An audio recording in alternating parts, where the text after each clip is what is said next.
আল্লাহ যাকে বাঁচিয়ে রাখবে তাকে গুজব ছড়িয়ে কেউ মারতে পারবে।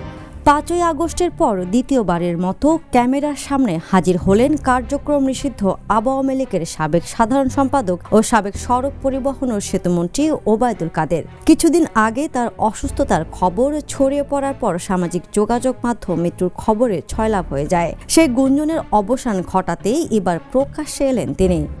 হঠাৎ দেখলাম যে আমার নামাজে জানাজা হচ্ছে, কবর করছে, আমাকে সমাহিত করছে, আমি মরে গেছি, এ ধরনের গুজব বহুবার ছড়ানো।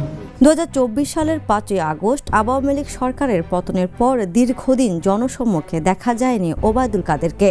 অন্যান্য শীর্ষ নেতাদের মতো তিনিও আত্মগোপনে চলে যান। পরে খবরে আসে তিনি সীমান্ত পেরিয়ে ভারতে অবস্থান করছেন এবং বর্তমানে কলকাতায় রয়েছেন।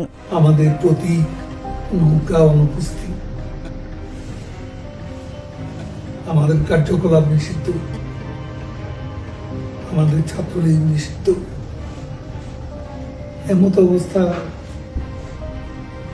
নির্বাচনে অংশগ্রহণের মতো কোনো সুযোগ আমাদের সামনে খোলা নেই।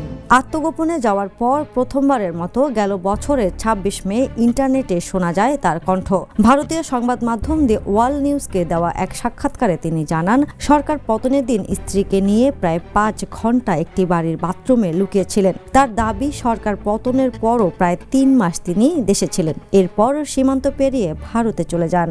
আওয়ামী লীগকে নির্বাচনী প্রক্রিয়া বাইরে রেখে কিভাবে অন্তর্ভুক্তিমূলক নির্বাচন হবে সে ব্যাপারে ইউনূস সরকারের উপর বাইরেরও চাপ আছে এবং তাদের নিজেদের মধ্যেও নানা বিষয়ে দ্বন্দ্ব সংঘাত আছে। এর ফলে নির্বাচনের ভবিষ্যৎ আসলে 12 ফেব্রুয়ারি হবে কিনা এটা। Desk report, the news. দেশে দেশে সবার সাথে দ্য নিউজ।